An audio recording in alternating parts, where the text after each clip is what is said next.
name's Deborah Troxel, and I teach high school world history and AP human geography at West Forsyth High School in Winston-Salem, North Carolina. And I'm a National Board Certified Teacher, AYA Social Studies. I certified in 2008 and renewed in 2018. And then with my work with national boards, I've started providing national board support to other teachers in 2009. And since then, I've been elected to the North Carolina Association of Educators NBCT caucus, and currently I'm the chair of the caucus. That's what and I'm also the district coordinator for my county. This is one of my hobbies. That's how much I believe in national boards. And then just for Jen, I'm not seeing my chat opening up. So if you'll monitor the chat and let me know what's going on there. Absolutely, I'm happy to do so. Right. One reminder, if you have not already, if you will just mute and mute so that we don't have the background noise while Deborah is presenting. Thank you. Okay, so let's think about this for a moment. What is your career plan? I know you're a beginning teacher. Do you plan on staying in the classroom for 30 years and retiring from North Carolina and from the classroom, or is this a shorter term solution? Do you just plan to teach until you get married, or is this more like a missions project where you're going to teach for short term before going into a different career? Do you plan to pursue administration, or do you want to try and teach at the university level? So think about your career plan, because this is a conversation your administration is not likely to have with you. In all of my years in education, I don't believe that any administrator has ever initiated a conversation with me about what my career would look like. And a lot of teachers don't really think about what their career could look like. So this is something you need to think about, because it kind of changes the pursuits that you'll have as you go through, the choices that you're going to make. So one issue with teaching is it's a really hard job. If I probably worked 14 hours a day, every day for years, but I was coaching. But then when coaching ended, I just filled that time in with something else. I still work a lot of hours every year outside of school on teaching. And because of this, some teachers leave the profession. So number one reason teachers leave the profession is for personal reasons. Sometimes it's to pursue a different position, but there's also a whole host of other reasons. Some of those things lie within control of your school system or your state. A big factor is salary and other compensation.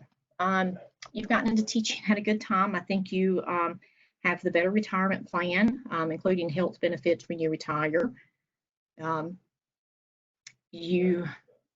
You've started off with a decent salary.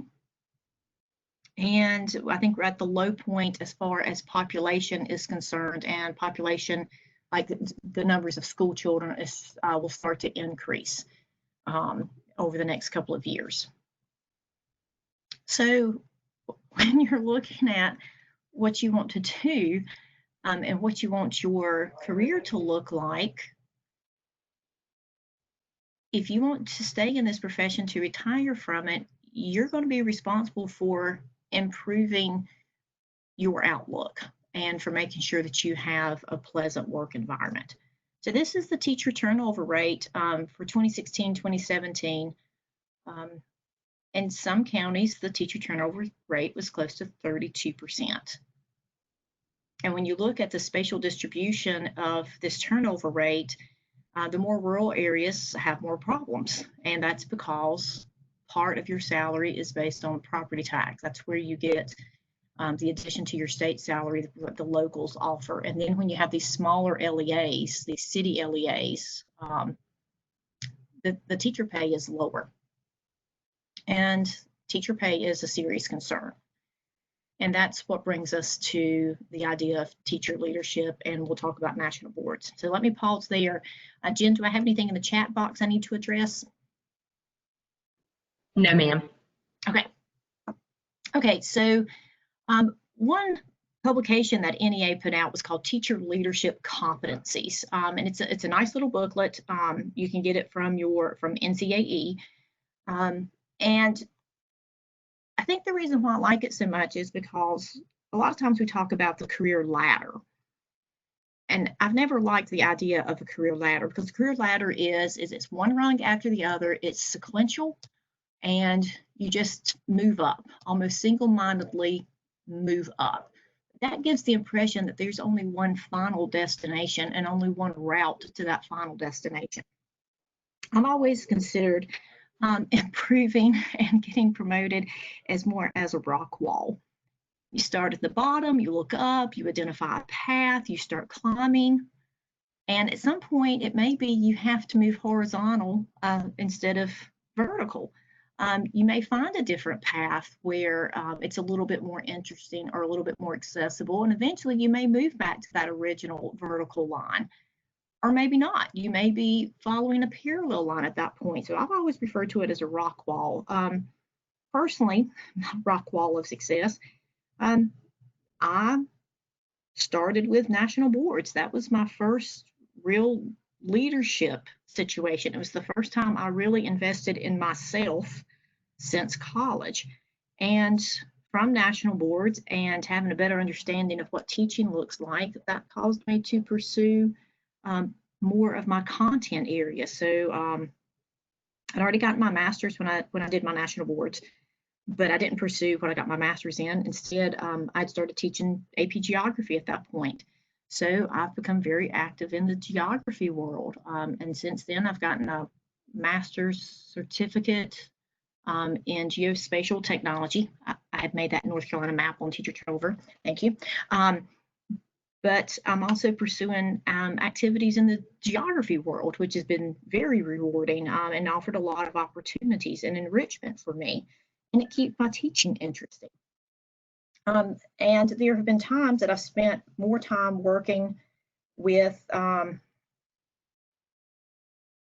NCAE as far as policy is concerned. So this area down here is policy leadership.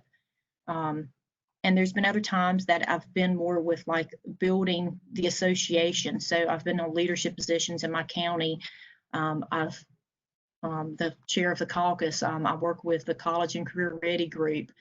But there's other times that I've worked more with my curriculum and my geography. And so the teacher leadership competency is this idea that there are several places where you can lead from the classroom.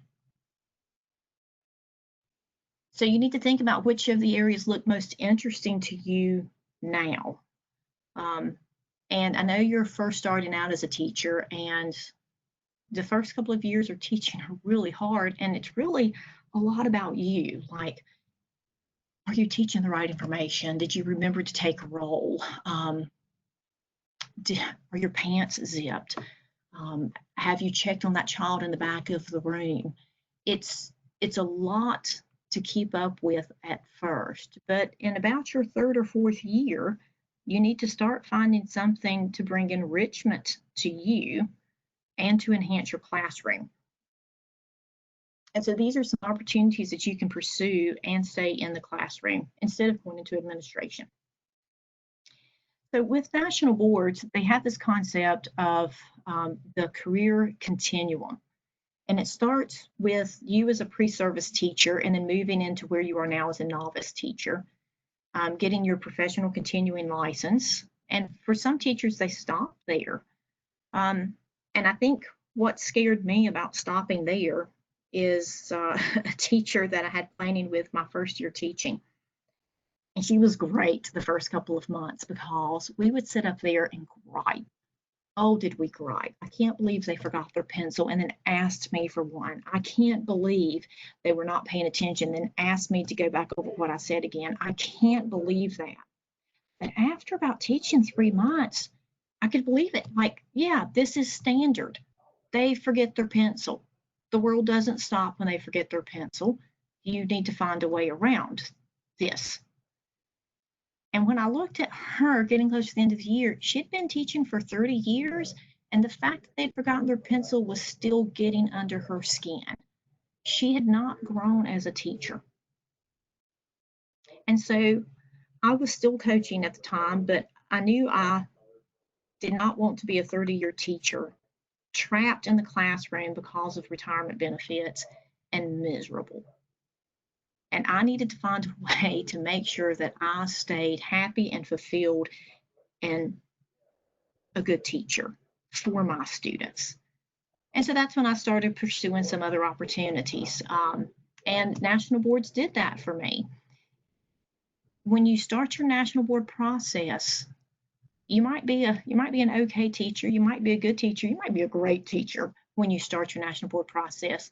But the process of achieving your national boards actually moves you 3 steps ahead of wherever it is you were. I was an okay teacher. I think I'm a pretty good teacher now. There have been teachers I've worked with that were great teachers, and after going through national boards, they are a fabulous teacher. It shifts the way that you think about teaching. And from that, you develop into a teacher leader, kind of whether you like it or not, because you've been stamped board certified now. But the thing is that I want to bring that joy to other teachers. I want to bring the thinking that comes to national boards to other teachers.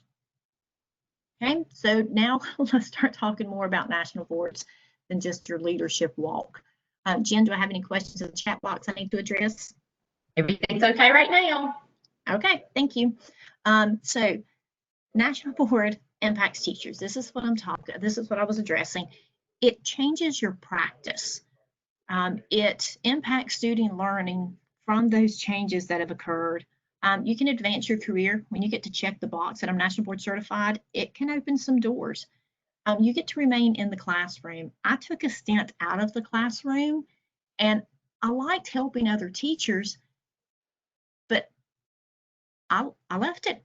I wanted to be back in the room. Like, I asked them, can I do this job and teach too? Like, give me double the hours. I don't care. I'll take double the work. Just I need to teach somebody.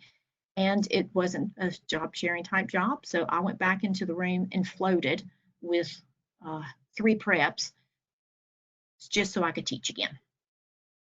I love teaching, and I think I'm starting my 29th year, and I love this every day, all day. Maybe not so much in a pandemic, but all other days I have loved this. But you also develop into school leaders. So I can lead not being in the classroom, or I can lead being in the classroom, and I prefer in the classroom. It helps get your renewal credits for your continuing ed credits. And in North Carolina, you make 12% on your base pay. How does it help your students? It changes the way you think about teaching. I used to kind of be offended if the kids didn't do well on my assignments. Other teachers blame the students if the students don't do well on the assignments. And the thinking comes from this, that I did this assignment last year and it worked well and the students learned. And that's, so I know I'm good. I know the assignment's good. So what's wrong with those kids? And after you go through national boards, what you realize is the assignment might have been good, but it's for different kids. So when I adjust the assignment for these kids, then they do better. So it comes back to a lot of reflective thinking about what can I do for these students this time, and you start with the students and build from there to design your lessons, and it changes everything when you do that. And one of the reasons why North Carolina continues to pay our 12% for obtaining your national boards is it proves itself with research. time and time and time again, studies show that students that have National Board Certified teachers learn more. Sometimes up to about 4 months additional learning happens if you're in a National Board Certified teacher's room rather than in a regular classroom. And I really do believe that it's the process of trying to obtain your national boards that makes the biggest difference for those students. And it can impact student culture. I work at a great school, and my department is a great department. And I firmly believe that one of the reasons why is because 1/3 of my department is National Board Certified. And the teachers I work with most closely are National Board Certified. And we discuss student achievement differently. We discuss designing our lessons with a different perspective. My best friends are National Board Certified teachers. We are a group of women that can move mountains. And it is fabulous. And imagine if you have a school with even 20% of your teachers National Board Certified. They become your school leaders. They mentor younger teachers. It changes the conversation. It can move mountains. And why more school systems don't pursue this is like the kind of like an antibiotic for everything that's wrong with schools right now. I do not understand. I really do think it can move mountains. So what is it based on? Years ago, there was a report back in the 1980s of Nation at Risk. The findings of the report is that the United States across the nation did not have a uniform system of expectations for teacher accreditation or teacher expectations. So the National Board for Professional Teaching Standards was founded. The first publication that you should look at is What Teachers Should Know and Be Able to Do. It lays out the 5 core propositions that regardless of what you teach or what grade level you teach, these are the things you should be able to do. From that, they put it into what's known as the architecture of accomplished teaching. And what it starts with is the idea that you start planning your lesson with your students. Who are they? What do they need? Then you design, or then you establish your goals for those students, for these students in this setting. You design your instruction, you evaluate the students with assessments, and then you reflect on what happened, and then you set new goals. And so you see the very basis of this is you design it around your students. The next document that forms what is known as the body of knowledge of national boards is standards. These standards are based on the 5 core propositions, but these standards are written with a grade level or subject specific teachers. So my standards were written by high school history teachers because one of the standards for every grade level is knowledge of students. High school history teachers' knowledge of students looks very different than like an elementary school teacher's knowledge of students.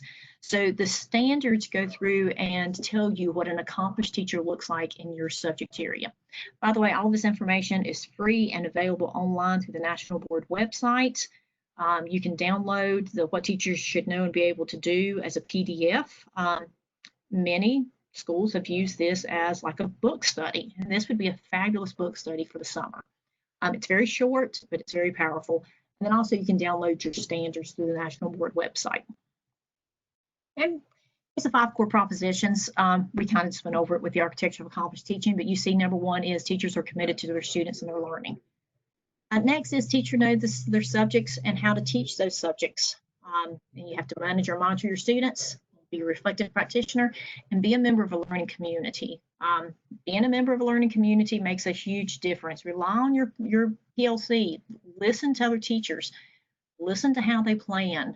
Even if you don't really like the teacher, maybe not even really respect the teacher, you can always learn something.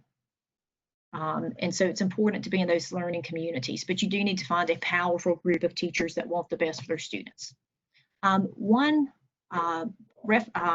resource I wanted to offer to you is a couple of years ago, the NCAE NBCT caucus researched and developed what's known as quick reference guide around the 5 core propositions, and they are available on our website, ncaenbctcaucus.com, that you can look at. So they're available online through a digital format, and it goes through each of the 5 core propositions. It summarizes it and then gives what I would refer to as like value added information about what that looks like in the classroom. So this is a reference for you if you'd like it. National boards is so powerful that when North Carolina was looking to update their teacher evaluation instrument, they based it on the 5 core propositions. So when you look at your evaluation instrument in North Carolina, it's a direct alignment to the 5 core propositions. And EdTPA was developed from national boards. So EdTPA also reflects the 5 core propositions. So when you did your EdTPA project, it was kind of like a mini national boards. So you have the basic idea, the basic understanding of what you would be expected to do with national boards. And there are 25 certificate areas available when you're interested in pursuing your national boards. And this chart is available at the National Board website. And then there's also a document on the National Board website called Choosing the Right Certificate that does a quick overview of all 25 certificate areas. Okay, so I'll start looking at eligibility requirements, and I'll check in with Jen. Jen, or is there anything in the chat box I need to address? Nothing at this time. Okay, thank you. All right, so to be eligible for national boards, this is what national board says that you have to have to become national board certified. You must have a bachelor's degree from an accredited institution. You must have completed 3 full years of teaching or school counseling, and you have to have your valid continuing license. So that's national board's expectations. I did see a few questions pop up, so let me address those.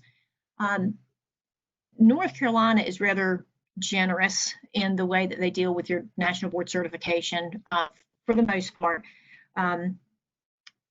The certificate, you need to check with your county, but the question was, are you bound by the national board certificate you get as far as pay is concerned? So if you're teaching, let's say in an elementary school, and you get what's known as the Early Childhood Generalist Certificate, and that's basically like pre-K through 2nd grade, and then your school moves you into 4th grade, which would be a Middle Childhood Generalist Certificate. For the most part in North Carolina, you still receive your national board pay even if you change grade levels, or maybe in middle school you certified in English and they move you to a history classroom, you still receive your 12% pay increase. They will honor the national board certificate even if you've had a change in classroom situations.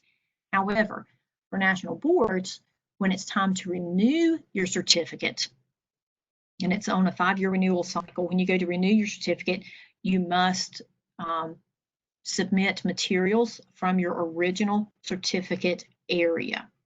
So remember, with my first scenario, you were teaching, let's say, kindergarten, and you got ECGN, you've been moved into 4th grade, and it's time for you to renew. You can just borrow a classroom. It's completely reasonable. Lots of people do it. You just go to a friend in your school and say, hey, can I teach in your 1st grade class for a couple of times so I can do my videotaping? And they let you do it, and you submit it, and it's fine. I had to borrow a classroom when I did my renewal, and it's a little awkward teaching somebody else's kids, but you go in and you volunteer a few times and get to know them, and you're fine. So thank you for that question. It was a good question. Okay, now, the components are, component 1 is content knowledge, which is based on the assessment center. So you go and take a content test, and it's a content and pedagogy. What you would be expected to test on is in your component 1 directions. Everything is available online for free. Like, you don't have to register or anything. You can see everything online. And it's a hard test. It's one of those that if you've been teaching for quite a while, and you've taught in a variety of areas, it's a little bit easier. I was very lucky when I had to go take my test. I'd been teaching world history. I had just picked up geography, and the year before that, I had to teach U.S. history, and I hate U.S. history. Most history teachers love it. I hate it, but I had to teach it, and I was very glad because it gave me the content knowledge I needed to take the test. It's a little bit harder. The test is if you've taught one prep, like I've only taught second grade or I've only taught world history, you have to go back and kind of study the other areas, because for the component 1, the test is on the depth and breadth of your certificate area. So for me, I had to know U.S. history, world history, geography, psychology, civics, economics, something else. If you are an EC teacher, then it's birth to 21. And you get to choose, for like EC, you get to specialize. You could do like severe and profound specialization. If you're middle school math, you have to know calculus and like 6th grade math. So you do have to know the depth and breadth of your certificate. You need to study a little bit for it. For component 2, it's called differentiation and instruction. And what you do with that, and it varies a little bit by certificate area, but for the most part, you plan a unit of instruction. And at 2 or 3 different points in the unit of instruction, you collect written work, and you grade the written work, give your students feedback. You take up the second written work. And then for national boards, you will submit your teaching materials that you used for those 2 lessons, submit like 2 students' work that have been graded with feedback, and then you analyze like, what were your goals for this lesson? What were your goals for the unit? What were your goals for this student? How did the first lesson address the goals that you had for the student? How well did the student do in achieving their goals? So you analyze their student work, and you submit what's known as the written commentary. It's usually about 12 pages, but it's not like a research paper. They have questions, and you answer the questions. For component 3, it's 2 videotaped entries. So 2 different units of instruction. I do a 10 or 15-minute videotape, and then I answer the questions again, with some of them being like, how did you know your students were engaged? And you analyze what you saw in the video. And then component 4 is known as the effective and reflective practitioner. And it's kind of 3 parts. One is knowledge of students. I have to demonstrate with one class what I know about the students and how I learned about it. So you talk about, like, I did a student survey, I talked to the parents, I talked to their EC teacher, I talked to their last year teacher. This is what I know about these students. Then you do a series of assessments, a formative, a summative, and a self-assessment. And then you do students do a self-assessment. And then the other part is you have to identify a student need and tell them how you addressed it, and identify a professional need and tell them how you addressed it. And these 4 parts make up the 4 parts you have to submit for national boards. And you can complete it over the course of 3 years with 2 additional years for retakes if you need it. It's $1,900. It is a daunting task, but you can break it up into smaller parts now. And if you achieve, North Carolina pays you 12% increase on your base pay. You get your certificate renewed for a 5-year cycle.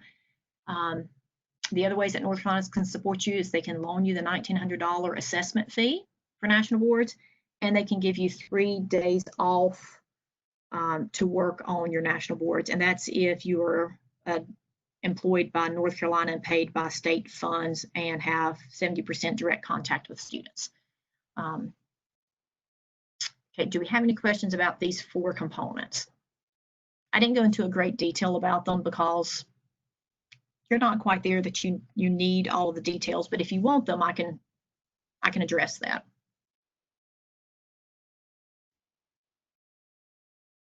Okay, everybody all right? Okay, oh, there we go. Yes, I will talk about support for when you try to pursue national boards. Make sure that we're going to address it here for, yeah, we'll get to support in just a couple of moments. For your 4 components, the assessment center makes up 40% of your score. And the components 2, 3, and 4 are referred to as the portfolio components. They make up the other 60%. So that assessment center is important, and it's like 50 multiple choice and 3 essays. You do have a total of 3 years to submit all 4 components, and then you can have up to 2 more years to do retakes. You do pay for retakes, and so for every time you have to retake a component, it's $475. And as far as support and resources,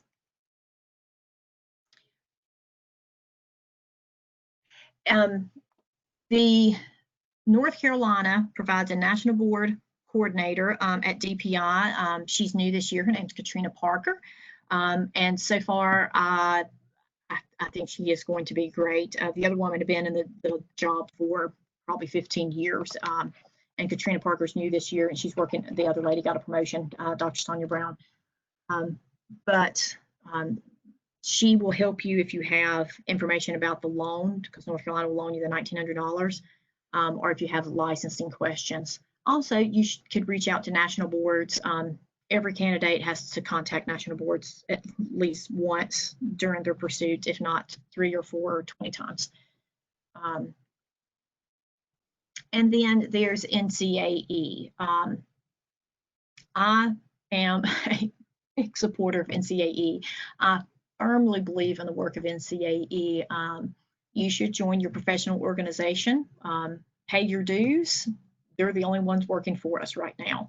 And as an NCAE member, I'm the chair of the caucus, and we provide a full calendar of support to pursue your national boards.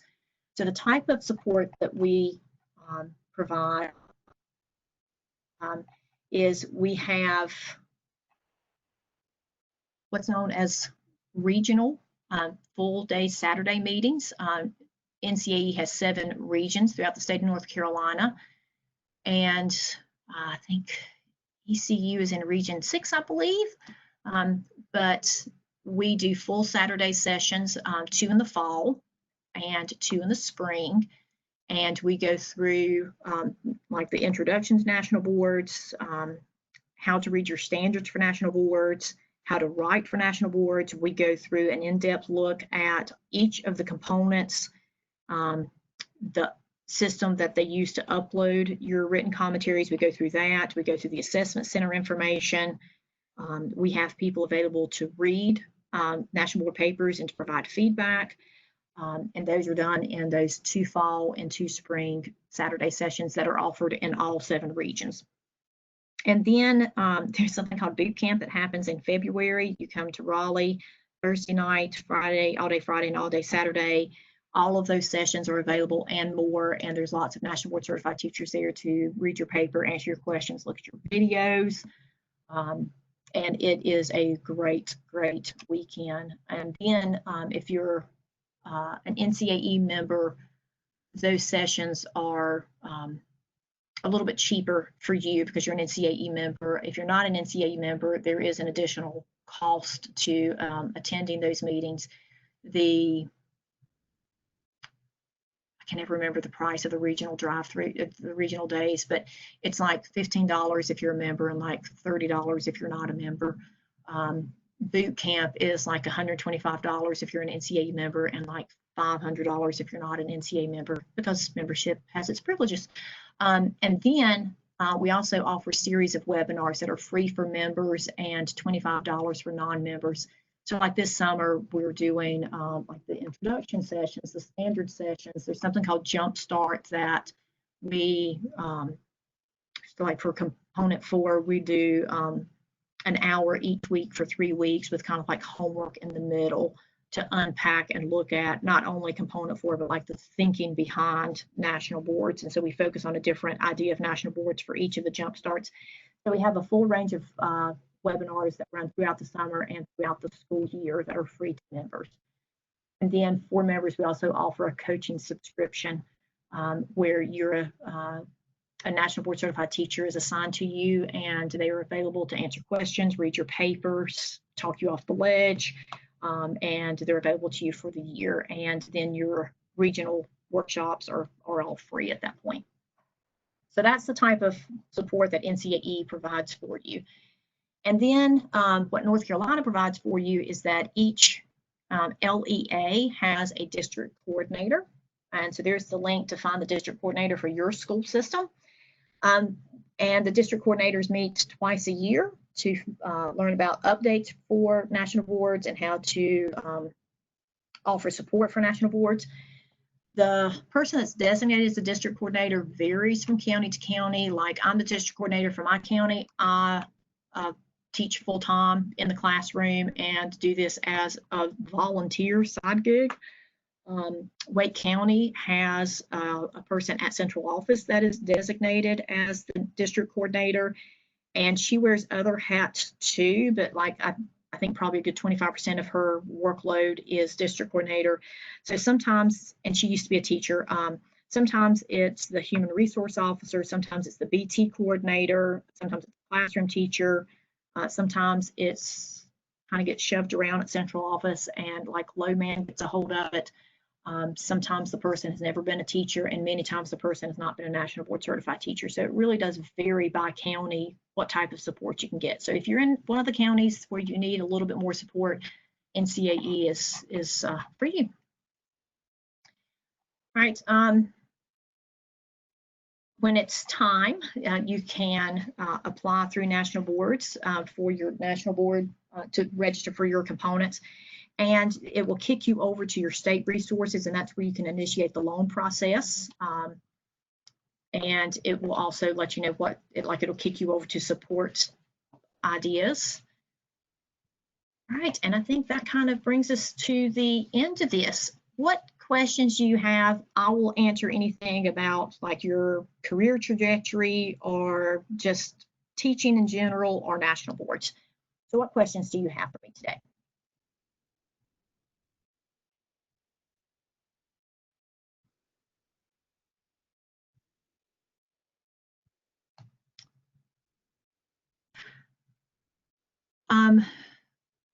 What are the dates for NCAE for the support sessions? We've not set the regional dates yet. We're kind of waiting to see what happens. I think most of our school systems will know a little bit better by July what our school year is going to look like. Usually the dates are a Saturday in October and a Saturday in early November, and then dates in February, or excuse me, March and April. The boot camp is always the first weekend in February. As far as joining NCAE, your dues years begin in August, and you can join on the NCAE website, or you can contact your local president to join. I hope I addressed your question. As far as the deadlines for national boards, the national board calendar follows the same sort of pattern every year. Registration for next year's national boards opens in the spring of the year, and that's the year that your candidacy year opens. So you can register as early, usually as April is when you can usually start registering for national boards. You do not have to be registered or paid for national boards to start working on your national boards. So let's say that you just finished your third year teaching. You could have started working on national boards as soon as you finish your third year. So whether you've paid to register for national boards or not, you can start working on it. Send out the permission slips, start collecting student work samples, start videotaping. You just need to have paid and selected your components by February 28th of the year that you plan to submit. Now, if you plan to, like the student work that you select and the videotaping must be done during your candidacy year, like they need to be stamped, like the video needs to be date stamped. You have to attest that the work has been collected during your candidacy year, but you need to have paid by February 28th of your candidacy year, and then you submit that usually mid-May of that candidacy year. As far as EdTPA aligning for national boards, I was supposed to get EdTPA training this spring, and we all know what happened to everybody's plans this spring. So I've not received my EdTPA training. So I don't know the ins and outs of it very well. I know it is based on national boards. It's based on the thinking of national boards. And for most people, they will say, like, if you've done EdTPA, you have a good opening concept to national boards. So that thinking is there, and the idea of analyzing student work, I'm sure, is there. So you're in good shape if you've completed EdTPA to start looking at national boards. And I should also do another advertisement for Wake County. You're in Wake County, and you're doing the beginning teacher workshops. They have what's called beginner to board, and during your BT3 year, you can choose to be in a cohort that starts working on their national boards, and then in year 4, they do I think they do component 2 together, and some other counties have started to pick up the beginner to board program for their beginning teachers. So if that's offered, that is a fabulous program, because to do national boards, you need a little community to do it. Like find a cohort, find a friend, somebody else that obsesses over it like you're going to. Okay. Any other questions that I can help you with? I'll still answer questions, but I'm going to click the slide about the next choices for round 2, so you can start looking at that.